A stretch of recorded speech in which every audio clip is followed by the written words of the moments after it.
Let's talk about horror remakes, because apparently, if something is scary in another language, Hollywood has to translate it and remake it. Let's start with Ringu and The Ring.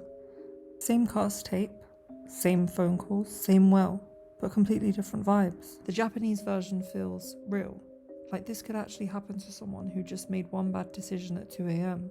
The dialogue is quieter, less dramatic, nobody screams in a perfectly lit kitchen. I did originally think that Samara looked better in the American version. She's tangled and she looks like she's been rotting in a well. There's something physically uncomfortable about her. Sadeko in the Ringu looks cleaner and more composed.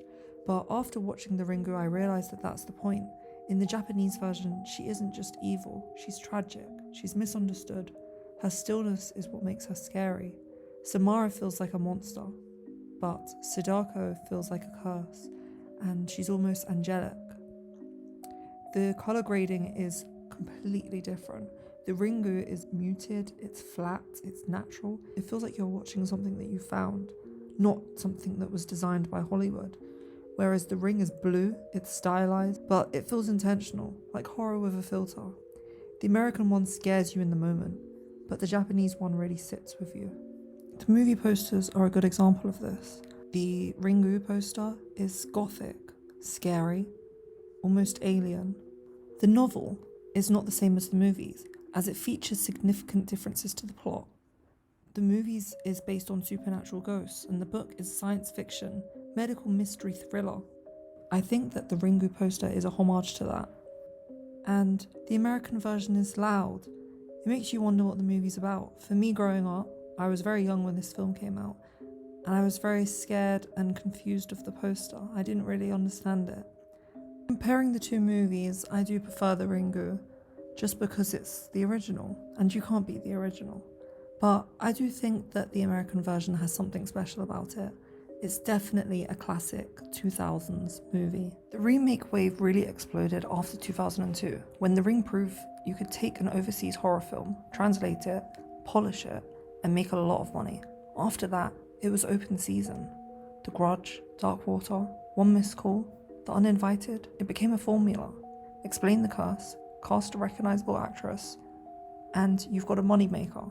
But here's the thing, Japanese horror in the late 90s was shaped by cultural anxieties, technology, isolation, social pressure and grief. Horror felt personal, almost shameful. American remakes leaned into spectacle, lore, jump scares. Let's carry on. Next, we'll talk about Shutter. Not Japanese, but a Thai horror movie that came out in 2004, and honestly, it's honestly one of the most disturbing horror films of the 2000s. Because this one isn't about a curse.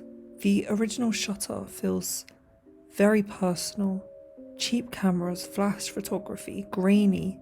The ghost isn't just haunting random people. She's attached. And when you find out why, it's not just scary, it's devastating. The final reveal is one of those horror endings that make you feel sick instead of shocked.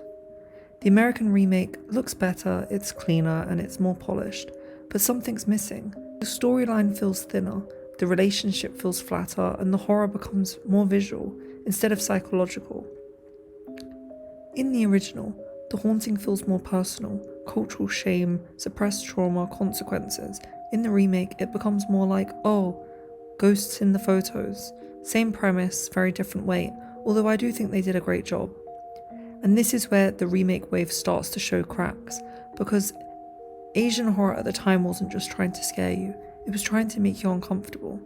The American version tries to recreate the exact same scares. You can copy the ghost, you can copy the twist, but you can't carry the emotion underneath it from the original story. It just feels like a filter over someone else's nightmare. Let's talk about the posters. The original Shutter poster reminds me of an early 2000s ghost mystery TV show, and it definitely explains that in the poster. Whereas the American version definitely shows this is a horror movie. This poster is probably the reason I actually watched the movie, and it's really scary, and you don't really know what it's about. Let's move on. The Grudge. If Ringu was about dread, Ju-on was about inevitability. Ju-on doesn't care if you understand it. It doesn't care if you're uncomfortable. It just spreads. The original Ju-on feels broken. The timeline jumps, characters disappear. You don't get satisfaction, and that's the point. The curse isn't a mystery to solve, it's a stain, and once you're in contact with it, you're done. And Kayako, she doesn't run, she doesn't chase, she appears. And the sound she makes? Haunting. The American Grudge is actually interesting. It was still directed by the same creator, but now it has structure, a bigger budget, Sarah Michelle Gellar in Tokyo. It tries to keep the fragmentation, it smooths it out, the chaos becomes a narrative. The Japanese version feels like you've walked into something ancient and wrong. The American version feels like you're watching a horror movie, which isn't the same thing. The remake explains just enough to make it digestible, but horror like Ju-on isn't supposed to be digestible. American remakes always want you to understand the curse, but the original, it doesn't owe you clarity, it just drags you down. So, the point is, The Grudge was probably a better movie from my point of view. I really enjoyed Sarah Michelle Gellar in The Grudge.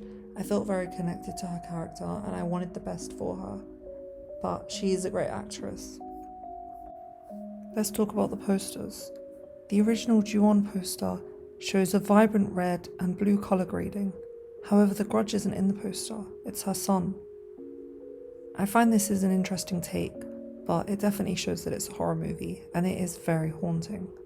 The black colour grading going down the left side almost looks like her hair, whereas the American Grudge poster just straight up shows The Grudge. This poster used to scare me so much when I was growing up. She's staring right inside your soul, and it's traumatizing. They did a great job with this one. A Tale of Two Sisters. A Tale of Two Sisters isn't just a horror movie. It's a story about family trauma, and it's dressed up as a ghost story. The visuals are delicate, muted greens, deep reds. Everything feels intentional. The horror creeps in quietly, and by the time you understand what's happening, it's already too late. The Uninvited isn't bad, it's just simpler. The twist is cleaner, the psychology is clearer, and the emotional mess gets trimmed down. It becomes a mystery filler instead of a tragedy. The original trusts you to sit with the discomfort. The remake wants to guide you to the answer, and sometimes horror isn't about the answer, it's about the wound and the story. The American remakes aren't all terrible, some of them are genuinely effective, but the originals all feel personal. They feel like they came from somewhere specific, a culture, a fear, a social pressure, and when you remake that, you lose a lot of the anxiety, and sometimes that doesn't survive translation. Maybe horror hits harder when it doesn't fully explain itself. Let's talk about the posters. I have had to use the less graphic poster of A Tale of Two Sisters just for YouTube reasons.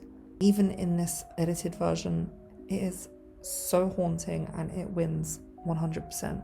The movie's great, the poster's great, and it really stuck with me when I saw this DVD cover in the early 2000s and I always wondered what the movie was about. The Uninvited is definitely haunting, but it just doesn't hit the same, and that's the same as the movie. Anyway, if you enjoyed this video, please let me know in the comments.